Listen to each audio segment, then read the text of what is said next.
जमींदार ने भी मुंह फेर लिया। किधर जाऊं, किससे मांगू? बस एक बार राह दिखा दे, कहीं से भी थोड़ी मदद दिला दे। अचानक तालाब का पानी हल्का हल्का चमकने लगा और देखते ही देखते उस चमक से एक अप्सरा बाहर उभर आई। एक छोटा सा गांव, और उसी गांव में रहता था एक मेहनती किसान प्रकाश। गरीबी ने उसके घर से बहुत कुछ छीन लिया, पर उसकी हिम्मत और मेहनत कभी नहीं छीन पाई। आज भी सुबह की पहली किरण के साथ वो अपने खेत की ओर निकल पड़ा। प्रकाश सुबह सुबह खेत पहुंचा।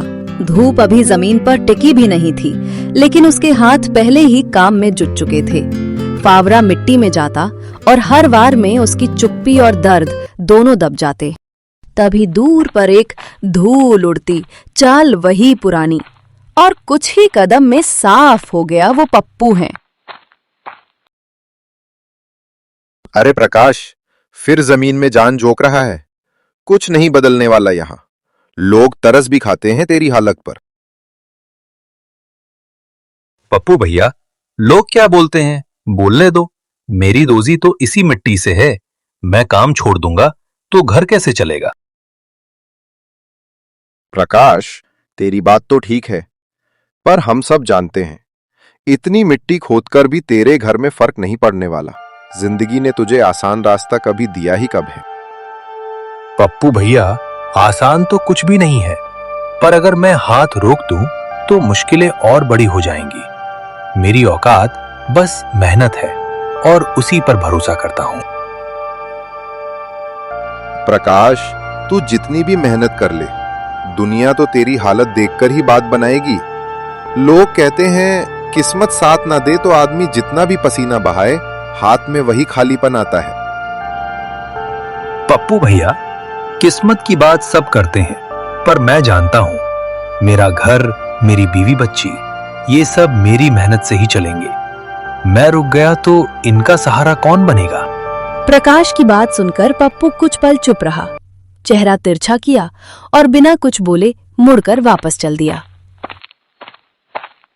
काफी देर काम करने के बाद प्रकाश खाना खाने घर की ओर चल पड़ा। प्रकाश घर के अंदर आया। सीमा सामने ही चुपचाप बैठी थी, चेहरे पर हल्की चिंता, जैसे बस उसके लौटने का इंतजार कर रही हो। आ गए जी, बहुत थक गए लग रहे हो। बैठिए, मैं पानी ला देती हूँ।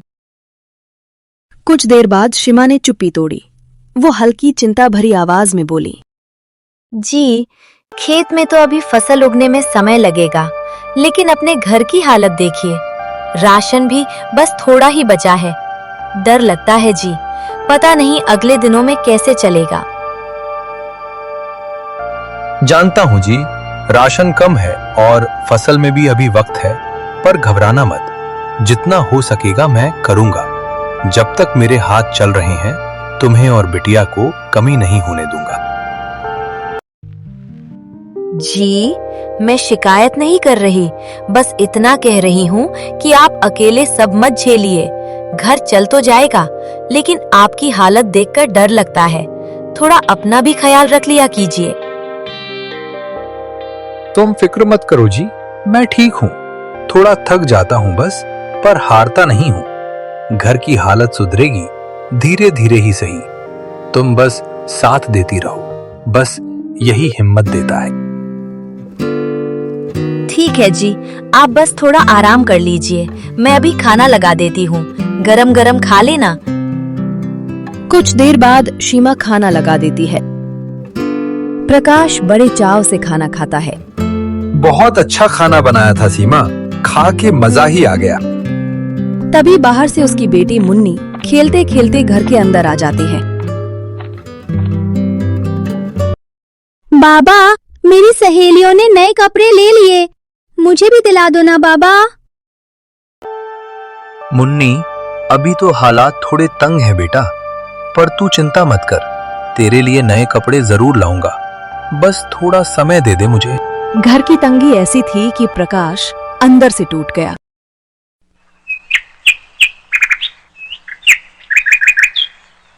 सुबह होते ही जिम्मेदारियां प्रकाश के कंधों पर उतर आईं।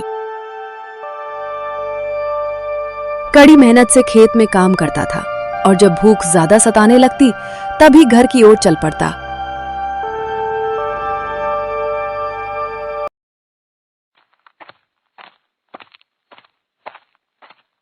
अरे मुन्नी, तेरी माँ कहाँ गई?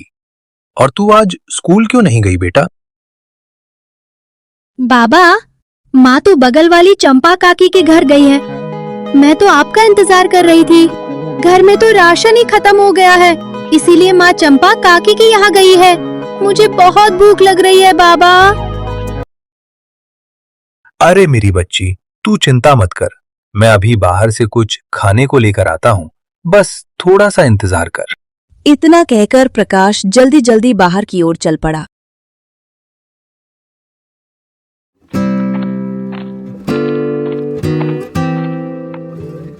अरे सीमा, तू यहाँ? तू तो चंपा काकी के घर गई थी ना? मुन्नी भूखी थी, इसलिए मैं थोड़ा खाने का इंतजाम करने निकल पड़ा था। मैं तो चंपा काकी के यहाँ कुछ लेने गई थी, पर वहाँ भी कुछ नहीं मिला।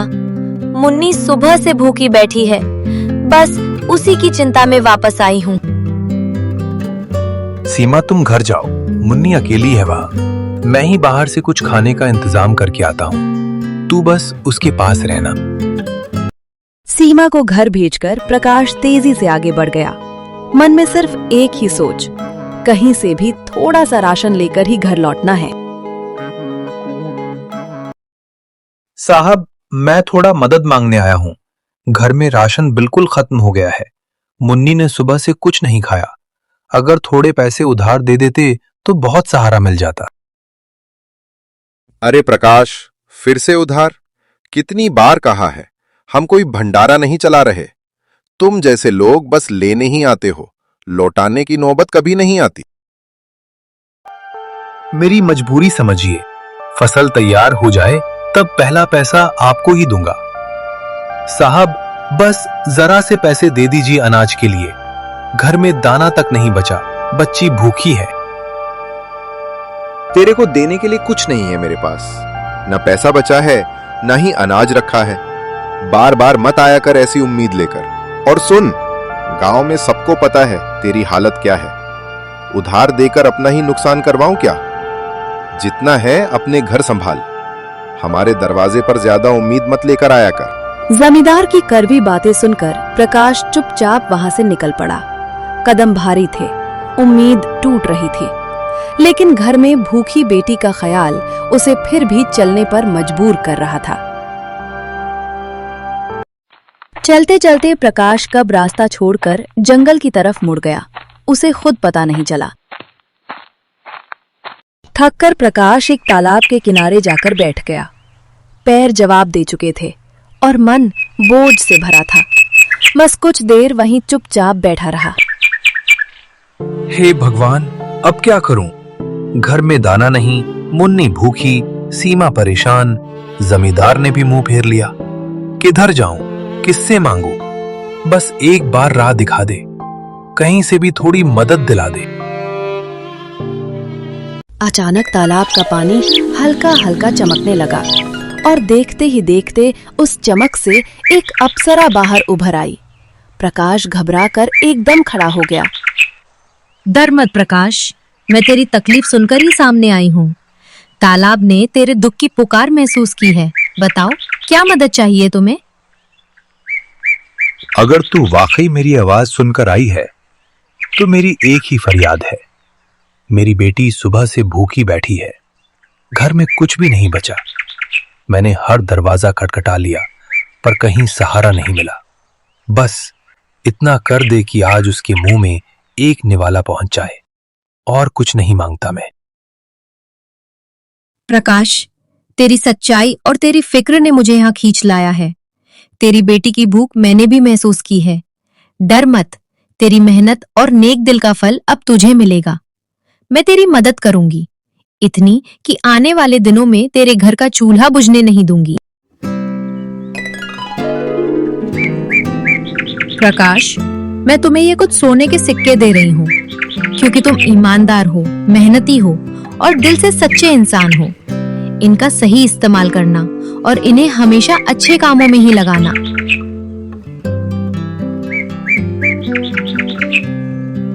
धन्यवाद, सच में धन्यवाद। मैं इन सिक्कों का सही इस्तेमाल करूंगा और इन्हें किसी बुरे काम में कभी नहीं लगने दूंगा। सोने के सिक्के देते ही अप्सरा रोशनी बनकर गायब हो गई। उसी दिन से प्रकाश की किस्मत बदल गई। उसकी सारी मुश्किलें खत्म होती चली गईं। सालों की तकलीफ के बाद प्रकाश और उसका परिवार आखिर एक खुशहाल जिंदगी जीने लगा।